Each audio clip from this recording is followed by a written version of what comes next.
Église orthodoxe russe de l'Empire tsariste. Message de souverain Zosim, prophète de Dieu, Élie. Le Saint-Esprit est mon guide. Partie 41. À propos de la prière de Jésus. Seigneur, bénisse. Quand une personne perçoit l'œuvre merveilleuse de l'Esprit de Dieu dans son cœur, elle se met à le chercher partout, car elle ne peut plus vivre sans ce trésor glorieux.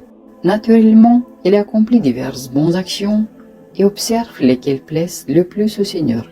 En quête de cette vertu, elle y consacre tous ses efforts et toute son énergie à cette vertu qui a attiré l'Esprit de Dieu. Saint Séraphine de Sarov l'enseignait aussi.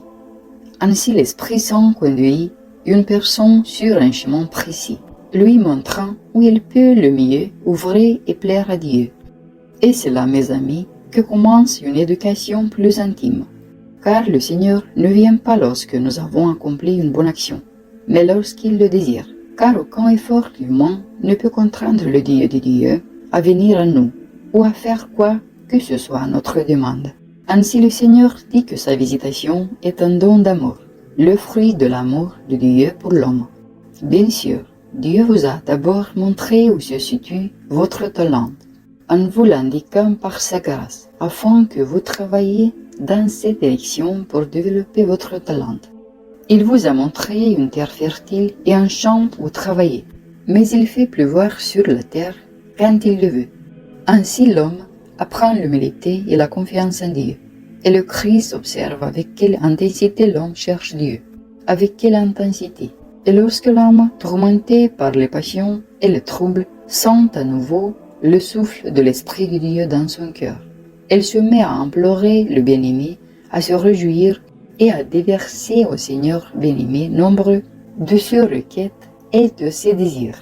Pleine de joie, elle parle sans cesse. Tantôt elle loue et remercie le Créateur. Tantôt elle s'afflige de ses épreuves, lui révélant ses blessures et ses chagrins. Tantôt elle se répand de ses mauvaises actions. Au début, le Père n'empêche pas le petit enfant d'exprimer ses nombreuses émotions, car l'enfant n'est pas encore raisonnable, il n'a pas encore d'expérience. Mais lorsqu'il grandit et réalise qu'il est sur le champ de bataille d'une guerre spirituelle, où il y a un ennemi, ce sont des démons, et notre Dieu merveilleux, et qu'une guerre sérieuse se déroule dans nos cœurs, alors Dieu dit, « Vois mon enfant, tu sais maintenant que je ne t'abandonnerai pas et que je viendrai toujours à ton secours en temps voulu. Aussi en tant qu'adulte, ne gaspille pas ton énergie en paroles vaines, même en pensée, au moment où je viens à toi. Mais observe ce que Dieu fait dans ton cœur. S'il te donne une paix profonde, savoure-la dans le silence de ton cœur, car tu en auras besoin dans le combat. Si Dieu te donne une foi vivante et une confiance absolue, garde-les précieusement dans ton cœur. S'il te donne la joie du Saint-Esprit ou un amour profond pour Dieu, garde-les aussi et savoure cette béatitude en silence. Ainsi, en grandissant dans le silence de l'Esprit de Dieu, dans la joie et le bonheur, tu deviendras plus fort, et dans le silence, tu verras encore plus clairement l'œuvre merveilleuse de Dieu. Car la grâce du Christ empreinte parfois tellement le cœur qu'il prie autrement. Autrement dit, il demeure dans une contemplation bienheureuse et ce sentiment devient prière durant ce temps-là. Alors, restez dans ce silence et ne gaspillez pas votre énergie en demandes diverses. Car moi, Dieu, je sais déjà tout, tous vos soucis, vos chagrins et vos besoins. Ayez donc confiance en moi. Après ma visite, dit Dieu, soyez toujours prêts à affronter la tentation, car l'ennemi vous attaquera par la malice et l'envie. Et c'est alors que votre silence vous sera nécessaire, car le silence préservé dans votre cœur vous aidera dans ces épreuves. Voilà mes amis, comment notre Dieu merveilleux m'enseigne, à moi pécheur. Sachez donc que même les pensées demandent beaucoup d'énergie. Préservez-la, nous en aurons besoin dans le combat.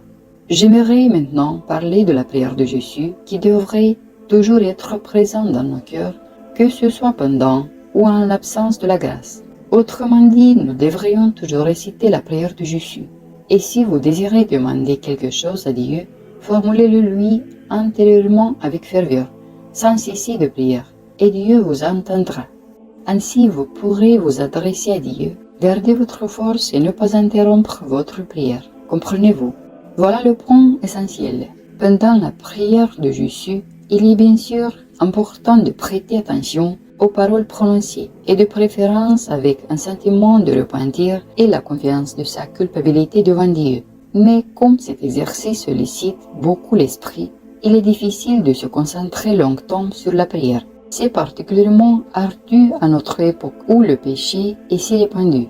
Nombreux sont ceux qui cessent de prier pendant la période de repos, puis reprennent brièvement la prière avant de se reposer à nouveau. Je vous le dis par expérience, mes amis, de telles personnes ne récolteront pas de bons fruits. Alors que faire?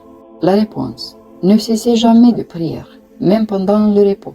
Même si vous ne vous concentrez pas trop sur la prière, priez, et la fréquence se transformera en qualité. Elle porte de bons fruits. Vous le constaterez pour vous-même, car le nom de Christ sanctifie.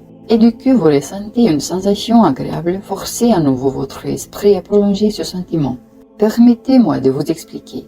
L'essentiel est de ne pas faire de mauvaises choses pendant la prière. Et avec le temps, la prière vous sanctifiera. Et avec le temps, la prière vous sanctifiera. Certes, sans attention, la prière peut devenir un péché. Alors, ne la négligez pas complètement. Mais accordez-vous aussi des pauses dans cet exercice mental où nous ramenons notre esprit à notre cœur, sans pour autant abandonner la prière et en nous préservant des mauvaises actions et pensées. Vous vous y habituerez tellement que vous ne voudrez plus y renoncer. La fréquence et la constance dans la prière porteront leurs fruits. Vous le constaterez vous-même de plus en plus. Quoi que vous fassiez, priez et vous trouverez le bonheur. Que Dieu vous bénisse, mes amis. Avec Dieu.